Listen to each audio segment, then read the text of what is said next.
প্রতিটা ম্যাচ, প্রতিটা মুহূর্ত, জয়ের উল্লাস, হারের নীরবতা, মাঠের খেলা, টেবিলের খেলা, আবেগ অ্যাকশন আর বিশ্লেষণ। খেলা যেমন খবর ঠিক তেমন গরমাগরম।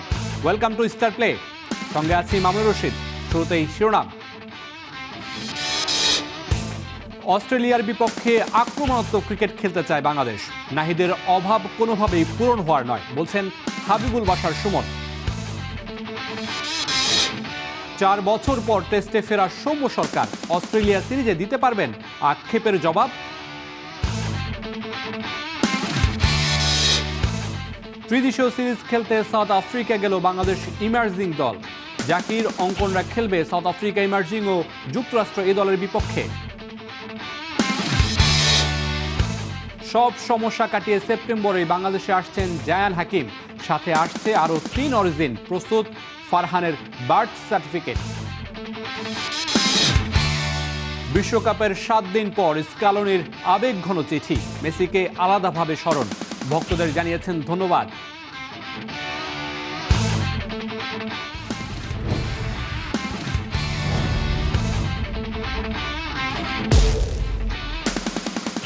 অজিদের বিপক্ষে সিরিজে নাহিদের অভাব কোনোভাবেই পূরণ হওয়ার নয়। তবুও এই সিরিজে আক্রমণাত্মক ক্রিকেট খেলতে চায় বাংলাদেশ, জানিয়েছেন প্রধান নির্বাচক হাবিবুল বাশার সুমন।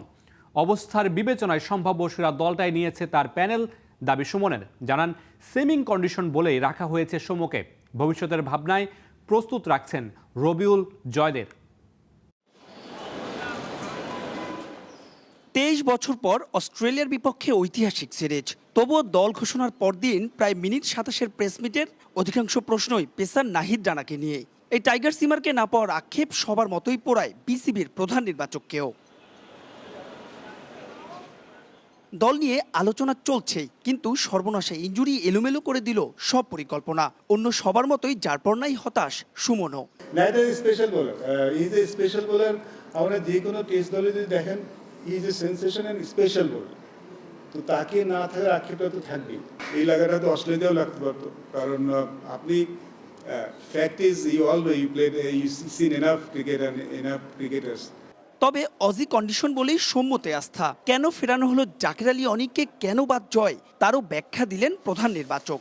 যখন আমরা সৌম্যকে পিক করি, আমাদের মাথায় ছিল আমাদের টু মেনি লেফট হ্যান্ডার হয়ে যাচ্ছে একসাথে। আমরা we almost have 5 left hander batsman in top নাও।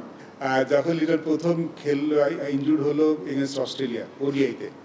আপনি যদি দেখেন, ও টি20 সিরিজে ছিল। সো তখন কিন্তু একটা যে ডায়াগনোস হয়েছিল যে সে কাপ মাসেল ইঞ্জুরি, বাট এটা অত বড় তেমন কিছু না। বাট সে টি20 যখন পারেনি, তখন আরেকটা স্ক্যান হয়, ফার্দার স্ক্যান, সেখানে গ্রেড 1 টিয়ার ধরা পড়েছিল। এবং গ্রেড 1 টিয়ারে ইউজুয়ালি ওর যেরকম মানে টিয়ার, সেখানে মেডিকেল বলে যে 3 সপ্তাহের বেশি লাগার কথা নয়। প্রতিপক্ষ যখন বিশ্ব ক্রিকেটের কুলিন দল অস্ট্রেলিয়া, তাদের বিপক্ষে পরিকল্পনা কেমন হওয়া চাই? বাশার বলছেন তার পরামর্শ আক্রমণাত্মক ক্রিকেট। আমার মনে হয় অস্ট্রেলিয়ার সাথে আমি পার্সোনালি ফিল করি অ্যাটাকিং ক্রিকেট খেলা ভালো, বিকজ ওদের বোলাররাও সব অ্যাটাকিং এবং দে ডোন্ট এক্সপেক্ট যে তাদের কি অ্যাটাক করবে। সো আমার কাছে মনে হয় যে যদি অ্যাটাকিং ডাজন্ট মিন যে আপনি একদম সব বল মানে ছাড়বেন, বাট পজিটিভ মাইন্ডসেট নিয়ে ব্যাটিং করাটা মনে হয় অস্ট্রেলিয়ান টিমের সাথে যারাই করে তারা সাকসেসফুল বেশি হয়। অজিদের বিপক্ষে বাংলাদেশ দলের সবশেষ আর একমাত্র সফরের গুরুত্বপূর্ণ সদস্য ছিলেন এই হাবিবুল বাশার। এই সিরিজের জন্য নিজেদের সেরা দলটাই দিয়েছে ক্রিকেট অস্ট্রেলিয়া। বাস্তবতা মেনে এই সফরে তাই বাংলাদেশের প্রত্যাশা কি? রেসপেক্ট। মাহবুব রিমন, স্টার প্লে, ঢাকা। কত হতাশা, কত আক্ষেপ। মাস 6 আগে টেস্ট ক্রিকেট নিয়ে নিজের আফসোসের কথা স্টার প্লেকে জানিয়েছিলেন সৌম্য সরকার। অবশেষে এসেছে সুযোগ। 2021 সালের পর অস্ট্রেলিয়া সিরিজ দিয়ে প্রথমবারের মতো লাল বলের ক্রিকেটে ডাক পেয়েছেন এই ওপেনার। মিরপুর স্টেডিয়ামে প্রধান নির্বাচকের সাথে যখন দেখা হয়েছে, তখন কৃতজ্ঞতা জানিয়েছেন সৌম্য। বিস্তারিত রেদওয়ান শাওনের রিপোর্টে। কেউ তেমন রান করে নাই, কিন্তু ওই পারফর্মটাতে হয়তো আমার উপরে বেশি ইফেক্ট ফেলেছে। আমি যখন লাস্ট ম্যাচটা খেলি ওয়েস্ট ইন্ডিজের সাথে, আমি অলমোস্ট 6 মাস হয়তো বা আমরা লাল বলের বাইরে ছিলাম। অবশ্যই টেস্ট ক্রিকেট খেলতে চাই আমি। Test cricket tiger chief selector Habibul Bashar সুমনের দেখা পেয়ে ছুটে এলেন সৌম্য সরকার। মাথা নুইয়ে কিছুটা কি কৃতজ্ঞতাই জানালেন টাইগার ব্যাটার। এরপর লম্বা আলাপ। অস্ট্রেলিয়া সিরিজ দিয়ে যে 4 বছর পর লাল বলে ফিরছেন সরকার, সৌম্যকে নিয়ে সিরিজে গড়া পরিকল্পনার সূত্রই হয়তো এদিন বুঝিয়ে দিয়েছেন প্রধান নির্বাচক। টেস্ট খেলার প্রবল ইচ্ছার কথা এর আগেও বলেছেন সৌম্য। টেস্ট ক্রিকেটে ঠিকমতো সুযোগ না পাওয়ার আক্ষেপও ঝেড়েছিলেন স্টার প্লের ক্যামেরায়।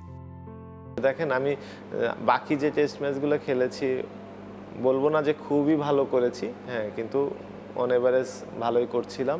কিন্তু ওইখানে যে ম্যাচগুলো খেলেছি, যে ওই ম্যাচগুলোতে খুবই লো স্কোরিং উইকেট ছিল, ওইখানে কেউ তেমন রান করে নাই, কিন্তু ওই পারফর্মটাতে হয়তো বা আমার উপরে বেশি ইফেক্ট ফেলেছে, যে রান না করাতে তখন টিমের বাইরে চলে গিয়েছি। আমি যখন লাস্ট ম্যাচটা খেলি ওয়েস্ট ইন্ডিজের সাথে, আমি অলমোস্ট 6 মাস হয়তো বা আমরা লাল বলের বাইরে ছিলাম প্র্যাকটিস থেকে। সে সময় টেস্ট অধিনায়কত্ব ছেড়ে দেয়া শান্ত আবারও বসেছেন পুরনো চেয়ারে। অধিনায়ক শান্তকে নিয়েও সে সময় বার্তা দিয়েছিলেন সৌম্য। শান্ত ভালো ক্যাপ্টেন ছিল, সে সবাইকে নিয়ে চলতো এবং তার ডিসিশন মেকিং ভালো ছিল। হ্যাঁ, ক্যাপ্টেন হতে গেলে একটু এগ্রেসিভ হতে হয়, সেই জিনিসটাও তার মধ্যে ছিল। ওভারঅল ভালো ছিল। 2015 সালে ডেবিউর পর থেকে কেবল 16 টেস্টই খেলেছেন সৌম্য সরকার। আছে 450 আর ক্যারিয়ার সেরা 149 রানের ইনিংস। প্রায় 28 গড়ে আছে 831 রান।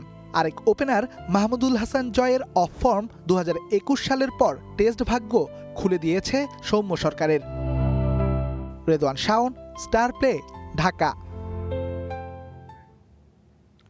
ত্রিদেশীয় সিরিজ খেলতে সাউথ আফ্রিকা গেছে বাংলাদেশ ইমার্জিং দল। সেখানে সাউথ আফ্রিকা ইমার্জিং দল এবং যুক্তরাষ্ট্র এই দলের বিপক্ষে খেলবে অঙ্কনরা, জাকিররা, এবং সেখানে ভালো করার প্রত্যাশা নিয়ে আসলে তারা দেশ ছেড়েছেন। এর আগে রবিবার 15 সদস্যের ইমার্জিং দল ঘোষণা করা হয়।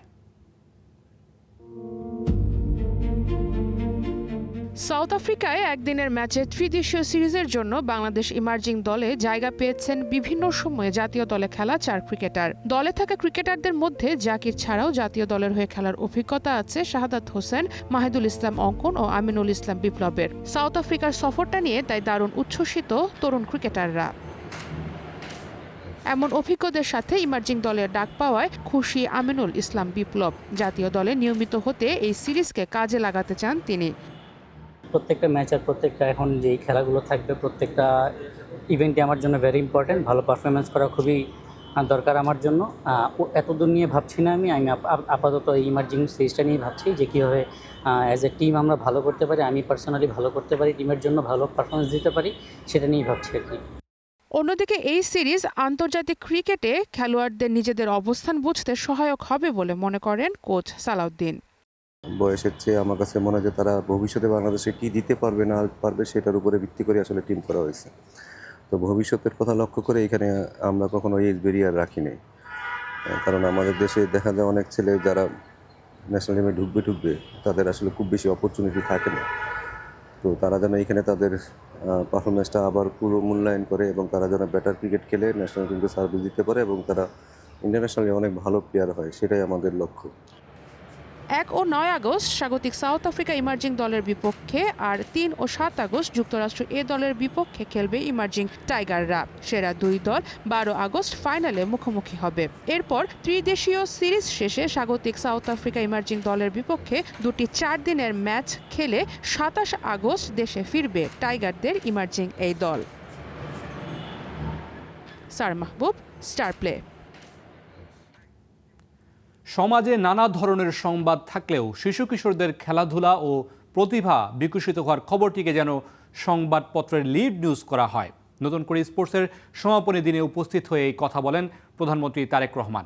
নতুন করে স্পোর্টসের প্রথম আসরে ফুটবল ইভেন্টের বালক বিভাগে চ্যাম্পিয়ন সিলেট অঞ্চল, বালিকা বিভাগে শিরোপা ঘরে তুলেছে রংপুর অঞ্চল। বিস্তারিত ইয়াসির আরাফাত সবুজের প্রতিবেদনে। হাজারো শিশু কিশোরের স্বপ্ন আর উচ্ছ্বাসে শেষ হলো দেশের ভবিষ্যৎ ক্রীড়া তারকার খোঁজার আয়োজন নতুন করে স্পোর্টসের প্রথম আসর। সমাপনী ও পুরস্কার বিতরণী অনুষ্ঠানে প্রধান অতিথি হিসেবে উপস্থিত ছিলেন প্রধানমন্ত্রী তারেক রহমান। অনুষ্ঠানে তিনি জানান, আজ গ্যালারিতে বসে থাকা এই শিশুদের মধ্য থেকেই একদিন বেরিয়ে আসবে দেশের ভবিষ্যৎ। ডাক্তার, প্রকৌশলী, আবার আন্তর্জাতিক মানের ক্রিকেটার, ফুটবলার, সাঁতারু কিংবা টেনিস খেলোয়াড়। তোমরা যদি আগামী দিনে নিজেদেরকে গড়ে তুলতে পারো সঠিকভাবে, তাহলেই আমরা বাংলাদেশকে ভবিষ্যতে গড়ে তুলতে পারবো। কারণ আমি দৃঢ়ভাবে বিশ্বাস করি, এই যে গ্যালারিতে হাজার হাজার ছোট বন্ধুরা তোমরা বসে আছো, তোমাদের মধ্যে থেকেই এই দেশের একজন ভালো ডাক্তার বের হবে, তোমাদের ভিতর থেকে এই দেশের একজন ভালো আর্কিটেক্ট বের হবে। বক্তব্যের শুরুতেই গণমাধ্যমের প্রতি বিশেষ আহ্বান জানান প্রধানমন্ত্রী। এরপর শিক্ষার্থীদের উদ্দেশ্যে বলেন, কোনো অবস্থাতেই নিজেদের ছোট ভাবা যাবে না। কঠোর পরিশ্রম আর আত্মবিশ্বাসী তাদের সফলতার সবচেয়ে বড় শক্তি। এই যে যারা প্যান্ডেলের নিচে বসে আছে, যারা গ্যালারিতে বসে আছে, তারা হচ্ছে বাংলাদেশের ভবিষ্যৎ বাংলাদেশ। কাজেই আপনাদের কাছে অনুরোধ থাকবে, যত নিউজই থাক, আগামীকাল আপনাদের সম্প্রচারিত প্রতিষ্ঠানে, আপনাদের পত্রিকায় যদি আজকের এই বাচ্চাদের খেলা, আজকের এই ভবিষ্যৎ যারা আছে, তাদের নিউজটা যেন আগামীকাল লিড করা হয়। মাঠের লড়াইটাও ছিল দারুণ জমজমাট। বালক বিভাগে আক্রমণ আর পাল্টা আক্রমণের পসরা সাজিয়ে বসে সিলেট ও ময়মনসিংহ। শেষ পর্যন্ত 1-0 গোলের জয় তুলে নেয় সিলেট। অন্যদিকে বালিকা বিভাগে ফাইনালে একচেটিয়া আধিপত্য দেখায় রংপুর, রাজশাহীকে হারায় 4-0 ব্যবধানে। ইয়াসির আরাফাত সবুজ, স্টার প্লে। সব সমস্যা কাটিয়ে সেপ্টেম্বরে বাংলাদেশে আসছেন জায়ান হাকিম। শুরু হয়েছে বার্থ সার্টিফিকেট তৈরির কাজ। ধাপে ধাপে পাসপোর্ট থেকে শুরু করে ফিফা ওয়ান টাইম সুইচ প্রক্রিয়া শেষ হবে 2 মাসের মধ্যেই। জায়ানের সাথে আসছেন আরও 2 ফরওয়ার্ড আর 1 সেন্টার ব্যাক। সুখবর আছে আরও, তৈরি হয়ে গেছে ফারহান আলী ওয়াহিদের birth certificate. Get my passport over the line for Bangladesh. Left উইংয়ে ফারহান আলী ওয়াহিদের মুন্সিয়ানা, রাইট উইংয়ে রাকিবের গতি আর ক্রস, আর ফরওয়ার্ডে জায়ান হাকিম। একবার চিন্তা করুন বাংলাদেশের ফুটবল কোথায় যাচ্ছে, কোথায় যাবে। রাকিব দেশেই আছেন, ফারহান আলীর সেপ্টেম্বরে লাল সবুজের দেশে আসা নিশ্চিত। জায়ান হাকিমের আপডেট কি? সবশেষ তথ্য বলছে সেপ্টেম্বরেই বাংলাদেশে আসছেন জায়ান হাকিম। সব ঠিক থাকলে সেপ্টেম্বর উইন্ডোতেই বাংলাদেশের হয়ে অভিষেক হবে এই ফরওয়ার্ডের। তবে এর মধ্যেই পেরোতে হবে কিছু ধাপ, যে ধাপের কাজগুলো ইতিমধ্যেই গোছানো শুরু করেছে বাংলাদেশ ফুটবল ফেডারেশন।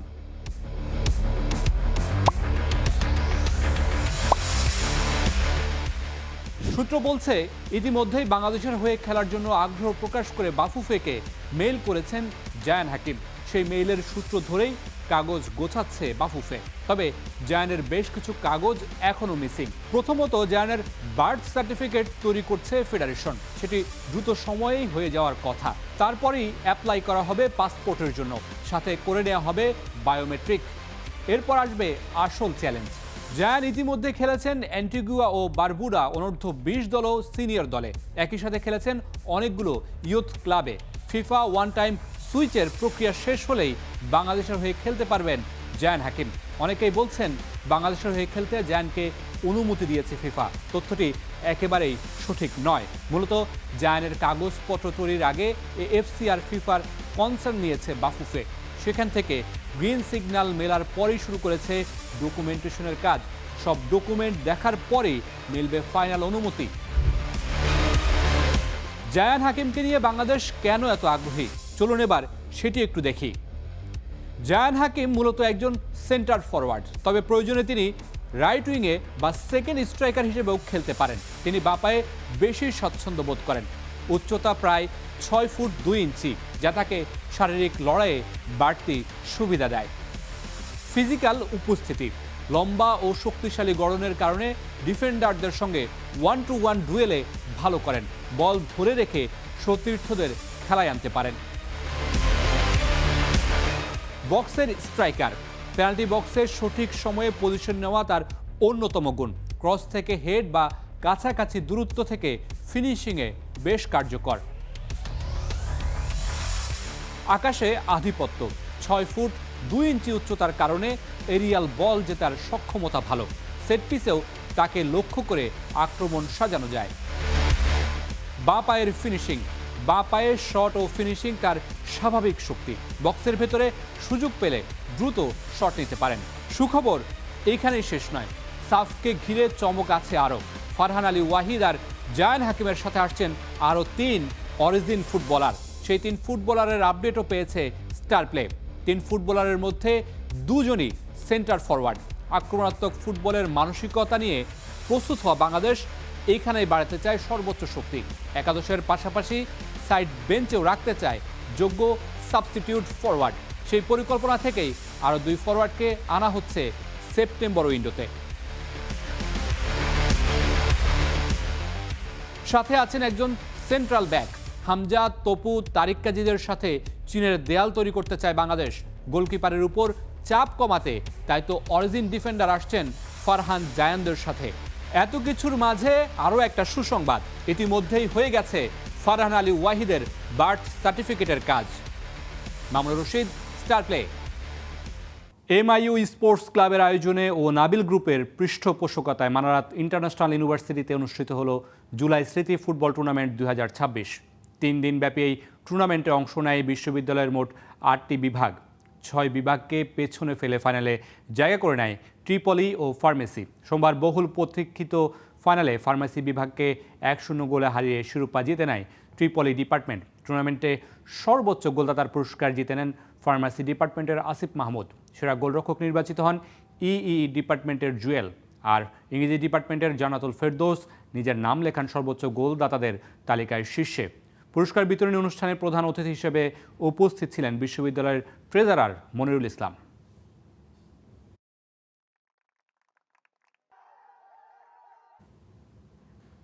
কখনো কখনো একটা চিঠি হাজারো সংবাদ সম্মেলনের চেয়েও বেশি কিছু বলে দেয়, আর লিওনেল স্কালোনির খোলা চিঠিও যেন ঠিক তেমনই। বিশ্বকাপ ফাইনাল হারের 7 দিন পর সামাজিক যোগাযোগ মাধ্যমে নীরবতা ভাঙলেন স্কালোনি, যে চিঠির পুরোটা জুড়ে আর্জেন্টিনার প্রতি তার ভালোবাসা আর কৃতজ্ঞতার কথা। 2026 বিশ্বকাপ শেষ, আর্জেন্টিনা তাদের শিরোপা ধরে রাখতে পারেনি। কিন্তু টুর্নামেন্ট শেষে কোচ লিওনেল স্কালোনি যে বার্তা দিলেন সেটি শুধু একটি ধন্যবাদ পত্র নয়, এটি ছিল একটি যুগের গল্প, একটি দলের প্রতি ভালোবাসা এবং ভবিষ্যতের প্রতি বিশ্বাসের প্রকাশ। চিঠিতে স্কালোনি প্রথমেই ধন্যবাদ জানান আর্জেন্টিনার সমর্থকদের। তিনি লেখেন, ফলাফল সবসময় প্রত্যাশার মতো না হলেও এই দলের লড়াই, আত্মত্যাগ এবং জয়ের ক্ষুধা কখনো কমেনি। স্কালোনি বিশেষভাবে উল্লেখ করেন অধিনায়ক লিওনেল মেসির কথা। মেসির নেতৃত্ব, সতীর্থদের প্রতি দায়বদ্ধতা এবং নতুন প্রজন্মকে পথ দেখানোর ভূমিকাকে তিনি আর্জেন্টিনা ফুটবলের জন্য অমূল্য বলে বর্ণনা করেন। স্কালোনি আরও বলেন, জয় যেমন আমাদের শিক্ষা দেয়, তেমনি হারও আমাদের আরও শক্তিশালী হতে শেখায়। বিশ্বকাপের এই যাত্রায় অনেক তরুণ ফুটবলার নিজেদের প্রমাণ করেছেন। স্কালোনির বিশ্বাস, এই দলই আগামী বছরগুলোতে আর্জেন্টিনা ফুটবলকে নতুন উচ্চতায় নিয়ে যাবে। 2021 কোপা আমেরিকা, 2022 বিশ্বকাপ, 2025 ফিনালিসিমা এবং এখন 2026 বিশ্বকাপ। স্কালোনির অধীনে আর্জেন্টিনা শুধু ট্রফি জেতেনি, ফিরে পেয়েছে নিজেদের পরিচয়ও। এই খোলা চিঠি তাই শুধুই অতীতের হিসাব নয়, এটি ভবিষ্যতের রোডম্যাপও। শেষে স্কালোনি লেখেন, এই জার্সির জন্য লড়াই করা কখনো থামবে না, আমরা আবার ফিরব। বিশ্বকাপ শেষ করে আর্জেন্টিনায় নিজ বাসস্থান পুখাতোতে ফিরেছিলেন স্কালোনি। সেখানে 5 দিন থেকে ফিরে গেছেন অন্য গন্তব্যে। তবে এখানেও নিষ্প্রভ আলবিসেরিস্তে কোচ, বাড়ির দরজায় একটা চিরকুট লাগিয়ে বিদায় নিয়েছেন সেখান থেকেও। একটি চিঠি যা হয়তো বিদায় নয়, বরং নতুন অধ্যায়ের শুরু। এই চিঠি দিয়ে স্কালোনি জানালেন, ফুটবলে ট্রফি হারানো যায় কিন্তু বিশ্বাস হারানো যায় না, আর সেই বিশ্বাসের নামই লিওনেল স্কালোনি। সারা মাহবুব, স্টার প্লে। বিশ্বকাপ ফাইনালের রোমাঞ্চ শেষ হয়েছে, কিন্তু বিতর্কের বাঁশি এখনও বাজছে।